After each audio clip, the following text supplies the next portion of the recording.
గణేశాయ నమః, గాయత్రీదేవ్య నమః, మహాసరస్వతి నమః, మాతాపితృభ్యో నమః. ముందుగా ప్రేక్షక వీక్షణ భాషలందరికీ కూడా నమస్కారం. అయితే 19వ తారీఖు ఏప్రిల్ 2026 నుండి 25వ తారీఖు ఏప్రిల్ 2026 వరకు కూడా ఈ వారం ద్వాదశ రాశుల వారికి కూడా ఎలా ఉండబోతుందో చూద్దాం. అయితే ఈ వారం గోచార గ్రహగతులు కనుక చూసుకున్నట్లయితే రవి మేషరాశిలో సంచారం చేస్తూ ఉంటాడు. కుజుడైతే కనుక ఈ వారం కుంభరాశిలో సంచారం చేస్తూ ఉంటాడు. బుధుడి వారం అంతా కూడా మీనరాశిలో సంచారం చేస్తున్నాడు. గురుడి వారం మిథున రాశిలో సంచారం చేస్తున్నాడు. శుక్రుడి వారం అంతా కూడా వృషభ రాశిలో సంచరిస్తూ ఉంటాడు. శనివారం అంతా కూడా మీనరాశిలో సంచారం చేస్తూ ఉంటాడు. రాహు అయితే కనుక ఈ వారం అంతా కూడా కుంభరాశిలో సంచారం చేస్తున్నాడు. కేతువు ఈ వారం సింహరాశిలో సంచారం చేస్తున్నాడు. ఈ కారణంగా ద్వాదశ రాశుల వారికి కూడా ఈ వారం ఎలా ఉండబోతుందో చూద్దాం. ముందుగా మేషరాశి వారి యొక్క ఫలితాలు. అయితే ఈ వారం మీ గోచార గ్రహగతులు చూసుకున్నట్లయితే కనుక కొంచెం వ్యతిరేక ఫలితాలు ఎక్కువగా కనపడుతున్నాయి. చాలా జాగ్రత్తగా ఉండాలి. ముఖ్యంగా ఏంటంటే క్రమశిక్షణ లేని తత్వం. ముఖ్యంగా ఏ పని ఏ సమయానికి చేయాలో ఆ సమయాన్ని చేయకపోవడం, పనులు పెండింగ్ వేయడం, వాయిదాలు వేయడం, బద్ధకము, లేజినెస్సు, ఆఫీసులకు టైంకి వెళ్ళకపోవడాలు, లేదా ఉద్యోగాలు వ్యాపారాల్లో నిర్ణయాలు సరిగ్గా తీసుకోకపోవడాలు, ఇవన్నీ మిమ్మల్ని నష్టపరుస్తాయి. ఈ వారం అంతా జాగ్రత్తగా ఉండాలి. రాజకీయ నాయకులైతే ప్రజలలో నమ్మకాన్ని కోల్పోయే పరిస్థితులు కనపడుతున్నాయి. కాబట్టి మీరు పనితత్వం పెంచండి. అవసరమైతే అధిష్టానంతో పోరాడండి. మీ ప్రజలకు ఏం కావాలో అది ఇవ్వండి. ముఖ్యంగా రోడ్ల విషయంలో జాగ్రత్తగా తీసుకోండి. రోడ్ల వల్ల మీ జీవితాలు లేదా మీ రాజకీయ భవిష్యత్తు తలకిందులవుతుంది, గుర్తుపెట్టుకోండి. ఇక సినిమా టీవీ మీడియా రంగాల వారికి అపజయాల పాలయ్యే పరిస్థితి కనపడుతోంది. ఏదైనా రిలీజులు ఉంటే వాయిదా వేసుకోవడం మంచిది. భార్యాభర్తలకి ఇంట్లో సమస్యలు, మనస్పర్ధలు, అశాంతి, గొడవలు, తగాదాలు, ఆందోళన ఇవన్నీ కనపడుతున్నాయి. అనుమానపు ఆలోచనలు, చాలా జాగ్రత్తగా ఉండాలి. బంధువులతో విభేదాలు ఎక్కువగా కనపడుతున్నాయి. కాబట్టి బంధువులతో లావాదేవీలు జరిపేటప్పుడు జాగ్రత్త. ఎవరో ఒకరు మిమ్మల్ని విమర్శించడం కానీ, నెగిటివ్గా కామెంట్ చేయడం కానీ, లేదా మీ గురించి తప్పుడు ప్రచారం చేయడం కానీ, నిందారోపణలు చేస్తూ ఉంటారు. అలాంటి వాళ్ళని పట్టించుకోకండి. మీరు సరిగ్గా ఉన్నారా లేదా అని మిమ్మల్ని మీరు ఆత్మవిమర్శ చేసుకోండి. ఇంకా డ్రైవింగ్లు చేసేటప్పుడు చాలా జాగ్రత్తగా డ్రైవింగ్లు చేయండి. ఈ వారం అంతా ప్రమాదాల ప్రభావం ఎక్కువ కనపడుతోంది. శస్త్రచికిత్సలు, హాస్పిటల్ పాడవలాలు, టెస్టింగ్లు ఇలాంటివి కనపడుతున్నాయి. చాలా జాగ్రత్తగా ఉండాలి. కొంతమంది వ్యక్తులు మిమ్మల్ని రెచ్చగొట్టడానికి ప్రయత్నం చేస్తూ ఉంటారు ఏదో రకంగా. అలాంటి వాళ్ళ జోలికి వెళ్ళకండి. మీ పని మీరు చేసుకోండి. గొడవల జోలికి అస్సలు వెళ్ళకండి. చాలా రకాల సమస్యల వల్ల, చాలా రకాల బాధల వల్ల మనసులో మీరు బాధపడుతూ ఉంటారు, కానీ పైకి ఆనందంగా ఉంటారు. కానీ ఆ బాధలన్నీ భవిష్యత్తులో తొలుగుతాయనే విషయం గుర్తుపెట్టుకోండి. ఎవరికైనా సరే జాతకం కూడా చాలా ప్రభావం చూపిస్తుంది. అందుకనే ఒకసారి అవసరమైతే మీ పర్సనల్ జాతకం ఎలా ఉందో ఒకసారి చూపించుకోండి. ఏదైనా దోషాలుంటే వాటికి పరిహారాలు చేయించుకోవచ్చు. వాటి వల్ల సులువుగా బయటపడగలుగుతాం మనం ప్రతి సమస్య నుంచి కూడాను. కాబట్టి తద్వారా భవిష్యత్తు బాగుంటుంది, తొందరగా ఎదుగుతాం, అన్ని రకాల పనులు సజావుగా సాగుతాయి. ఇలాంటి నెగిటివ్ పరమైనటువంటి ప్రభావాలు మన మీద పడకుండా ఉంటాయి.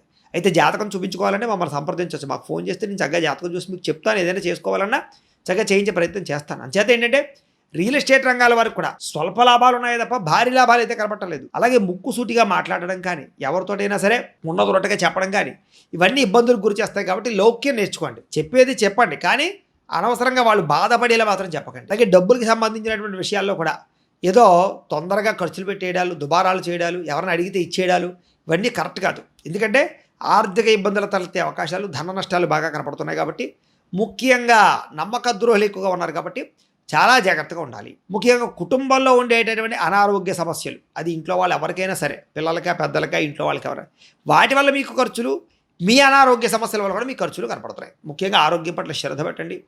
శారీరక అనారోగ్య సమస్యలు ఇబ్బంది పెడుతున్నాయి. కాబట్టి వ్యాయామం చేయండి, మంచి ఆహారం తినండి, సమయానికి తినండి, సమయానికి నిద్రపోండి, స్ట్రెస్ తగ్గించుకోండి. ఇక ఇంటర్వ్యూల విషయంలో కూడా ఏదైనా కొత్త ఉద్యోగ ప్రయత్నాలు చేసే వాళ్ళకి నిరాశ కనపడుతుంది. కాబట్టి కొంచెం కాన్ఫిడెంట్గా ఉండండి. ఒకటి పోయినా ఇంకోటి వస్తుంది, కంగారు పడకండి. అందుకని జాతకాలు చూపించుకోమంటున్నాను. ఇక మంచివారిని అపార్థం చేసుకోవడం కానీ, మిమ్మల్ని అవమానించే వారితో మాట్లాడడం కానీ, ఇవన్నీ మీకు మంచిది కాదు. ఈ వారం మాట్లాడేటప్పుడు కూడా ఆలోచించండి, ఆలోచించి మాట్లాడండి, ప్రేమగా మాట్లాడండి, సఖ్యతగా మాట్లాడండి. మీరు చెప్పాలనుకున్నది ఏదైనా సరే కఠినంగా చెప్పకండి, సౌమ్యంగా చెప్పండి. అవతల వాళ్ళ మీద అరిచేసి గీ పెట్టేసి గందరగోళంగా మాత్రం చెప్పకండి. తద్వారా మీరు చెప్పాలనుకున్న మంచి విషయమైనా అవతల వాడు రిసీవ్ చేసుకోలేడు, అది పెద్ద సమస్య అవుతుంది. వ్యాపారంలో ఒడిదుడుకులు బాగా ఎక్కువగా కనపడుతున్నాయి. కాబట్టి వ్యాపారపరంగా ప్రత్యేక శ్రద్ధ పెట్టడము, జాగ్రత్తలు తీసుకోవడం మంచిది. ఇక నూతన ఉద్యోగ ప్రయత్నాలన్నీ కూడా నత్తనడకగా సాగుతాయి.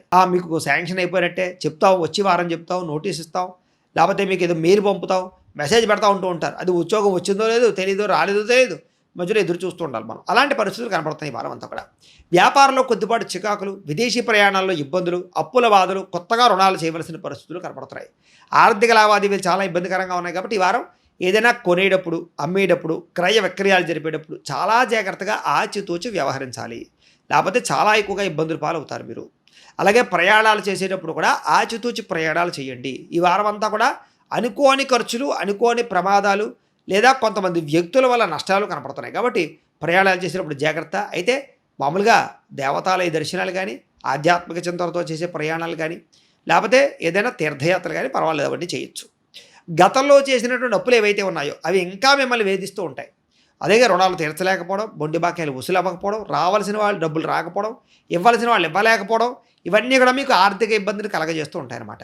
ఇక పూర్తిగా ఏదో రకమైనటువంటి వివాదాలు ఇరుక్కునే పరిస్థితులు, ఆస్తి వివాదాలు అవ్వచ్చు, రకరకాల వివాదాలు అవ్వచ్చు, వాటిల్లో ఇరుక్కుని బాగా మానసిక క్షోభకి గురయ్యే అవకాశాలు కనపడుతున్నాయి. కాబట్టి అలాంటి ఆస్తి వివాదాలు ఏమైనా ఉంటే పెద్ద మనుషుల ద్వారా పరిష్కారం చేసుకోండి తప్ప పోలీసులు కోర్టులోని వెళ్ళారనుకోండి, వాళ్ళు మీ ఆస్తి సగం తినేస్తారు. జాగ్రత్తగా ఉండండి. ఇక ఎన్ఆర్ఐలు, ఇతర దేశాల్లో ఉండే భారతీయులందరూ కూడా ఆర్థిక ఇబ్బందులు బాగా కనపడుతున్నాయి. ఉద్యోగ సమస్యలు ఉన్నాయి, మానసిక ఒత్తిడి కనపడుతుంది. ఉద్యోగాల్లో తప్పుడు నిర్ణయాలు కానీ, తప్పులు చేయడాలు కానీ వల్ల వాళ్ళు ఉద్యోగాలు ఇరుక్కునే అవకాశాలు ఉన్నాయి. జాగ్రత్తగా ఉండండి. ఇక ఇష్టమైన వాళ్ళతో ప్రేమ కానీ, స్నేహం కానీ చెడిపోయే అవకాశాలు, వివాహ అవకాశాలు కుదరకపోవడం, లేదా ఇంకా వివాహం కుదిరిపోతుంది అనుకున్న వాళ్ళతో చెడిపోవడాలు కనపడుతున్నాయి. కాబట్టి జాతకం చూపించుకోండి ఒక్కసారి. ఇక సంతానం మాట వినకపోవడం, పిల్లల వల్ల సమస్యలు, లేదా కొత్తగా ఉన్న ఐవీఎఫ్ ట్రీట్మెంట్ చేసుకుని సంతానం కనడానికి ప్రయత్నం చేస్తూ ఉన్నట్లయితే కనుక సరైనటువంటి ఫలితాలు రాకపోవడాలు ఇవన్నీ కనపడుతున్నాయి. ప్రేమికుల మధ్య మనస్పర్ధలు, దూరం జరిగే అవకాశాలు, గొడవలు, బ్రేకప్స్ కనపడుతున్నాయి. వ్యామోహాల కోసం ప్రేమికుల మధ్య తగాదాలు కనపడుతున్నాయి. అలాగే గృహ నిర్మాణ పనులు ఆలస్యం అవ్వడము, కొత్తగా ఇల్లు కొనాలనుకున్నా కూడా దానికి సంబంధించినటువంటి ఆర్థికపరమైనటువంటి ఇబ్బందులు, రుణాలు మంజూరు అవ్వకపోవడము, లావాదేవీలు ఆలస్యం అవడాలు జరుగుతూ ఉంటాయి. ముఖ్యంగా వాహన ప్రమాదాల ప్రభావం ఎక్కువగా ఉంది కాబట్టి వాహనాలు నడిపేటప్పుడు జాగ్రత్త. తొందరపాటు నిర్ణయాలు తీసుకుని పెట్టుబడులు పెట్టడం వల్ల నష్టాలు ఉన్నాయి. కాబట్టి షేర్లో, ట్రేడింగ్లో డబ్బులు పెట్టేటప్పుడు జాగ్రత్త. ముఖ్యమైన మంచి వాటిలో పెట్టుబడులు పెట్టండి. బంగారం యందు, భూముల యందు, గృహాల యందు, స్థలాల యందు, పొలాల యందు మాత్రం, ఫిక్స్డ్ డిపాజిట్లు యందు మాత్రం పెట్టుబడులు పెట్టచ్చు. మద్యపాన, ధూమపాన వ్యసన పనికి ఇబ్బందులు, తీవ్ర ఇబ్బందులు, అనారోగ్య సమస్యలు, ధన నష్టం కనపడుతుంది. జాగ్రత్త. విలువైన వస్తువులు కానీ, ఆభరణాలు కానీ, యంత్ర పరికరాలు కానీ, వస్తువులు కానీ, వాహనాలు కానీ పోగొట్టుకోవడం, చెడిపోవడం జరిగే అవకాశాలు ఉన్నాయి. కాబట్టి అలాంటి వస్తువులు జాగ్రత్తగా పెట్టుకునే ప్రయత్నం చేయండి. ఇక విద్యార్థులకి అనవసరంగా ఎవరితో గొడవలు పెట్టుకోకండి. ముఖ్యంగా కాలేజీల్లో అవ్వచ్చు, లేదా స్కూళ్ళలో అవ్వచ్చు, టీచర్స్ తోటి గొడవలు పెట్టుకోకండి. తోటి విద్యార్థులతో గొడవలు పెట్టుకోకండి.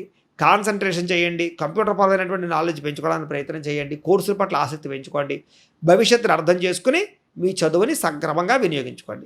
ఉద్యోగస్తులకి ఉద్యోగ కార్యాలయాల్లో తోటి ఉద్యోగస్తులతోటి మాట పట్టింపులు కనపడుతున్నాయి. ఉద్యోగ కార్యాలయాలు పని ఒత్తిడి అధికమయ్యే పరిస్థితి కనపడుతుంది.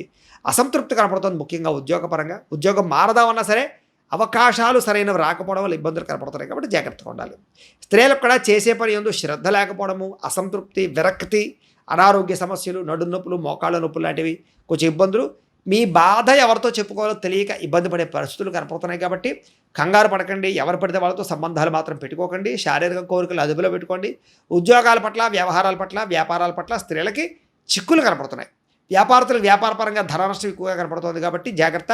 వ్యాపారాల్లో కొద్దిపాటి చికాకులు ఉన్నాయి. కాబట్టి ఆచితూచి వ్యాపారాలు చేయండి. పెట్టుబడులు పెట్టేటప్పుడు జాగ్రత్త తీసుకోండి. ఎవరిని నమ్మకండి. మీ కొట్లో పనిచేసే వాళ్ళు కానీ, మీ కింద పనిచేసే వాళ్ళు కానీ ఎవరిని కూడా నమ్మకండి.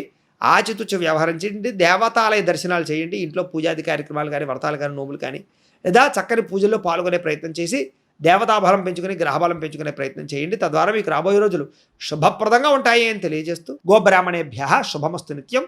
లోకా సమస్తాః సుఖినో భవంతు. స్వస్తి.